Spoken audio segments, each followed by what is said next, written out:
It's Elaine. Elaine, I'm so sorry. Good morning, Joanne. Pag Pinoy na Pinoy eh. Elaine. Sorry po. Elaine. Friends, Elaine. Elaine. Totoo po ba, Elaine? Pero buddy na lang para mas madali. Sir Buddy na lang. Buddy, mas maganda. Buds. Buds. Opo. Biglang gano'n. Inibita ako ng tatay ko na bumalik po sa family business. Na kung gusto ko daw i-take over kasi gusto niya na magretiro. Ba, napakagandang offer yan. Po. Ilan po ba kayong magkakapatid? Tatlo kami. Ako tatlo. yung panganay. Yung pangalawa ko, yung pangalawa namin is nasa US na po. Nag-asawa doon. Tapos yung bunso po is nagtapos po siya ng medisina. So talagang walang interesado. Wala po. No choice yung father mo kung hindi. Ako. Buddy, halika nga. Wala nang iba kung hindi ikaw na lang. Magre-retiro na ako. So, did you refuse your dad? Hindi naman Or po. accept. Ay, hindi. Sa akin po kasi is ever since bata ako, lumaki na po ako sa tindahan. Okay, ito, like these shoes, magkano ba ito? Yan po is yung bagong line po namin na dinevelop. Pinasimplify namin siya. Siguro ang retail, ang SRP po sana nito is nasa 3.5 po. Pero i-introduce pa lang po namin kasi sa market. Alam mo, nakikita ko, is this pure leather? Yes, sir. Opo. So, lahat ng produkto natin pure leather? Opo. Di po Okay, kami sa nakikita ko, matibay siya. But I think you have to hire a good quality manager, quality control manager. Kasi, siyempre, kailangan pantay na pantay yung pagliha mo niyan.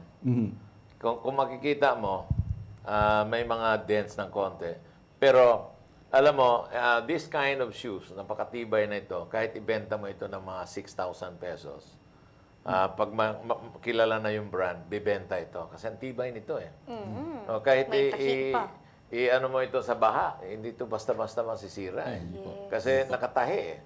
Tapos, ang rubber niya, matibay na rubber. Di ba? Local din po yung rubber po natin. Maganda yung quality. Pang Ito school naman, shoes like yan. ito, leather shoes. Opo. Magkano naman Pang to? simba-simba. Yung pasadya po kasi, ang pinaka-main ano po rin namin kasi talaga, nagsimula po talaga ang ano ng Blackwing, is made to measure po siya. Made to measure. Bespoke. Hindi po natin siya matatawag bespoke, but made to measure po. So, pasadya. Magkano ito? Pag ang pasadya po natin, nagsisimula po around 7 to 8,000 po. Pero ang quality nito, napakaganda. Kung ang brand nito ay lalagyan mo ng bali, 50 mil na ito. Yes. Ito Itong ganito, na type, magkano ito? Same din po. Kung mga ano po, pang pasadya po niyan, nagsisimula tayo ng 7. Pero pagka So kailangan talaga yung quality. You have to be very careful.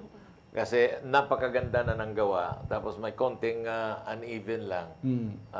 That will not be a good selling point, no?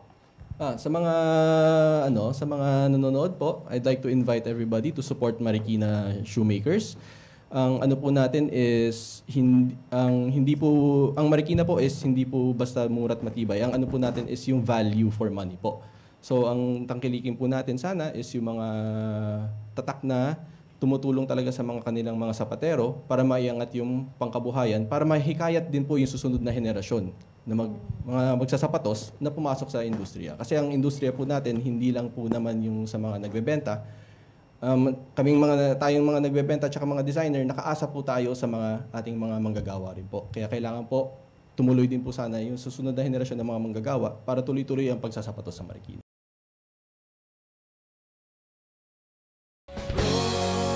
Pinoy, ito na